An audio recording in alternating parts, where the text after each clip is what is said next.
పెద్ద వేదిక, చాలామంది వేల కొద్ది జనం మీలాగే కూర్చొని ఉన్నారు. ముఖ్య ప్రసంగికుడు ఇంకా రాలా, ఆయన రాక ఆలస్యమైంది. ఓ పిచ్చోడు ఉన్నాడంట, వాడు షర్టు సరిగా లేదు, లాగేసుకొని ఉన్నాడు నిక్కరు, వాడు అవతారం కరెక్ట్గా లేదు, ఇక్కడ జొల్లు గారుతా ఉంది, జుట్టు చింపిరి చింపిరిగా ఉంది, మన అవతారం కరెక్ట్గా లేదు, చూడటానికి అసహ్యంగా ఉన్నాడు. వాడు స్టేజ్ దగ్గరికి వచ్చి, నాకు ఒక ఛాన్స్ ఏంటి, నేను ఒక మాట చెప్తా, ఇంకా దైవజనుడు రాలేదు, ఒక ఛాన్స్ ఏంటి, ఒక మాట చెప్తా అంటున్నా అంట. పోరా బాబు, ఆయన రాక ఏం చేస్తుంటే నీ గొడవ ఏందిరా, నువ్వే ఊరు రా, నీ అవతారం ఏంది, నువ్వేంది, నువ్వు మాట్లాడేది ఏంది, పోయా బాబు ఫోన్ పంపిస్తున్నా. వాడు పదే పదే వస్తున్నాడు, ఆయనే రావటం లేట్ అయ్యి చివరిగా ఉన్నోళ్ళలో పెద్దల్లో ఒకడు అన్నాడు, ఒరే బాబు వాడేవాడు మొండోళ్ళలాగా ఉన్నాడు, 2 మాటలు చెప్పనేనరా, వాడేం చెప్తాడో, అంతగా వాడు ఏదన్నా తేడా మాట్లాడితే కట్ చేద్దాం, సౌండ్ సిస్టమ్ దగ్గర 2 కూర్చోబెట్టండి, వాడు ఏదన్నా తేడా మాట్లాడితే సౌండ్ బ్రేక్ చేద్దాం, వాడేదో చెప్పుకుంటాడు, ఎవడికి వినపడదు అని ఒకరిని సౌండ్ సిస్టమ్ దగ్గరికి పంపించి వీడికి మైక్ ఇచ్చారంట.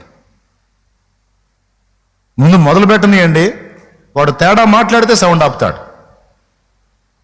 అప్పుడు మైక్ తీసుకున్నాడు, మన్నించండి దైవజనుడు రావటం లేట్ అయింది, అందుకే 2 మాటలు మీకు చెప్పాలనిపించి నేను అడిగాను, మొత్తం మీద నాకు పర్మిషన్ ఇచ్చారు, దేవునికి స్తోత్రం. అయితే మీకు ఒక మాట చెప్పాలి,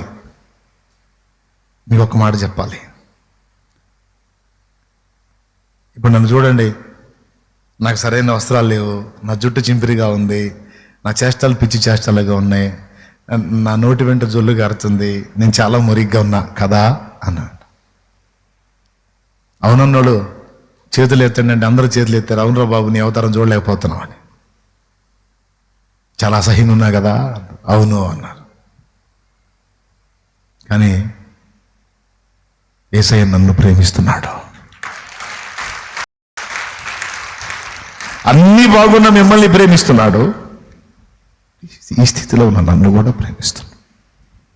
నా యేసయ్య ప్రేమ ఎంత గొప్పదంటే ఆయన నా కోసం కూడా ప్రాణం పెట్టాడు. అన్ని బాగున్న మీ కోసం ప్రాణం పెట్టాడు, ఇంత అసహ్యంగా ఉన్న నా కోసం కూడా ప్రాణం పెట్టాడు.